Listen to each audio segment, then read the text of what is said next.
Today we will focus on a critical area in project management and contract administration, which is how to deal with conflict in contract documents. These conflicts can lead to disputes, delays, and cost overruns, unless they are identified early and handled systematically. Let's dive into a step-by-step framework that can guide professionals in managing such conflict effectively.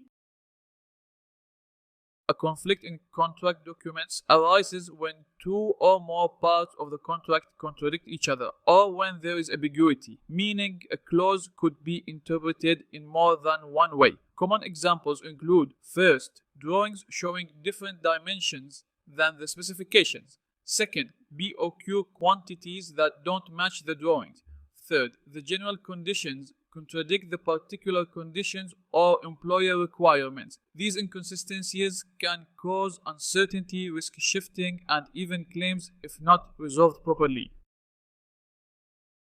The first step in resolving a conflict is referring to the priority of documents clause, often found under a clause like subclause 1.5 of FIDIC or a similar provision in other standard forms. It defines which document prevails in case of conflict. For example, in the case of discrepancies, the documents shall be interpreted in the following order of precedence: 1. Contract agreement; 2.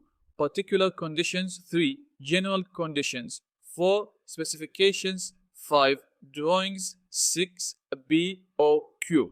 Always refer to the specific clause in your contract to understand this priority list. This clause can prevent many disputes, which can be prevented just by applying the hierarchy correctly.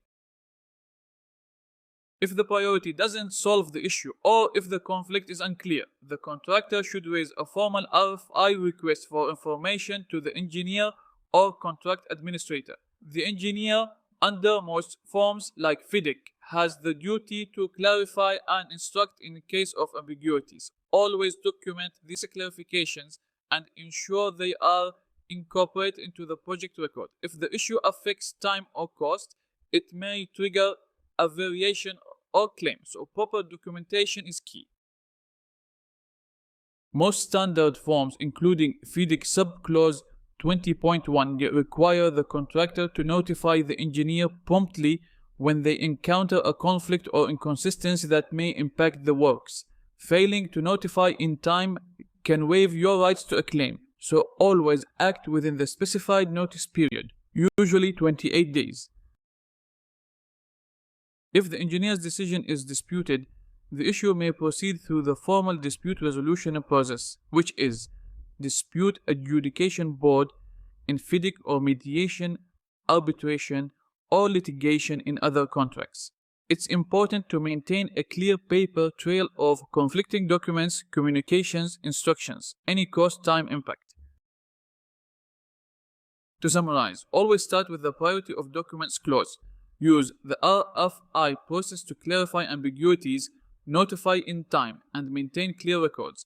Escalate appropriately through the contract's dispute resolution framework if needed. Conflicts in contract documents are common, but with a methodical, documented approach, they can be managed without turning into disputes. Thank you, and remember, clarity in documentation is your best defense. To sharpen your skills in FIDIC contracts, you can enroll in the Zero to Hero FIDIC Contract 1999 Red Book course on Udemy.